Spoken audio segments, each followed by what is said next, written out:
ഈ പറയുന്ന 6ഓളം എയർപോർട്ട് അടച്ചു പൂട്ടിയപ്പോൾ നിങ്ങൾ മനസ്സിലാക്കണം, ഏകദേശം 6ഓളം എയർപോർട്ട് പണിയാൻ വേണ്ടി മിനിമം 5000 കോടിയായി കാണും. ഈ 5000 കോടി സ്പെൻഡ് ചെയ്തിട്ട് എയർപോർട്ട് പണിതിട്ട് ആലോചിച്ച് നോക്കുക, അടച്ചു പൂട്ടുക. Just imagine.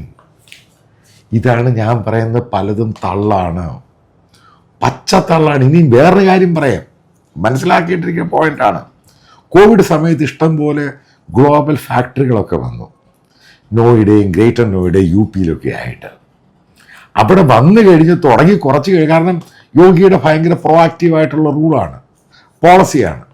Red carpet welcome, അതേപോലെ അവിടെ സ്ഥലം കൊടുക്കാൻ വേണ്ടി ഈ രജിസ്ട്രേഷൻ അതൊക്കെ കംപ്ലീറ്റ് ഫ്രീ, ഗവൺമെൻറ് എല്ലാ ആനുകൂല്യം കൊടുക്കുന്നു.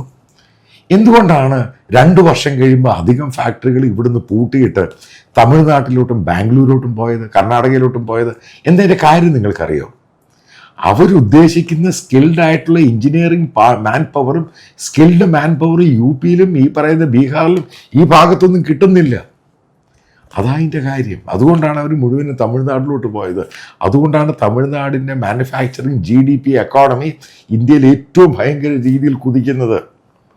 ഇപ്പോഴെങ്കിലും മനസ്സിലാക്കുക, അതിഭയങ്കര തള്ളിൻ്റെ ഏറ്റവും വലിയ ക്ലാസിക് എക്സാമ്പിളാണിത്. 7 എയർപോർട്ടിൽ 6 അടിച്ച് അടുത്തും അടയ്ക്കാൻ പോകുന്നു. ഇത്രയേ ഉള്ളു കാര്യം. ഈ പറയുന്ന കുതിപ്പെന്ന് പറയുന്ന സംഭവം, അതായത് ഇൻഫ്രാസ്ട്രക്ചറിൻ്റെ അകത്ത് ഇത്രയും സംഭവങ്ങൾ ഉണ്ടാക്കി ജനങ്ങളുടെ പണം സ്പെൻഡ് ചെയ്തു, ടാക്സ് പേഴ്സിൻ്റെ പണം സ്പെൻഡ് ചെയ്തിട്ട് ഉണ്ടാക്കിയിട്ട് ഇതിൻ്റെ ഒരു സ്ഥിതി ആലോചിച്ച് നോക്കുക. അതായത് 6ഓളം എയർപോർട്ട് 1 വർഷത്തിനുള്ളിൽ അടച്ചങ്ങ് പൂട്ടി.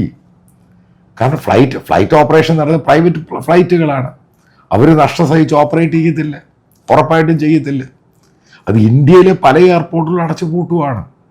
കാരണം വെറുതെ അങ്ങ് ഉണ്ടാക്കി. എൻ്റെ ഒരു ധാരണയുണ്ടായിരുന്നു, ഈ പറയുന്ന ഇവരുടെ ഈ കള്ളത്തരങ്ങൾ ഞാനും വിശ്വസിച്ചു. എക്കോണമി ബൂം ചെയ്യുകയാണ്, അത് ബൂം ചെയ്യുകയാണ്. പക്ഷേ യാഥാർത്ഥ്യം വെറും തലതിരിഞ്ഞ സംഭവമാണ്. ബൂം ചെയ്യുന്നൊന്നുമില്ല, സംഭവം താപ്പോ. ഇതെല്ലാം ഊതിപ്പെരിപ്പിച്ച കഥകളും കള്ളക്കഥകളുമാണ്.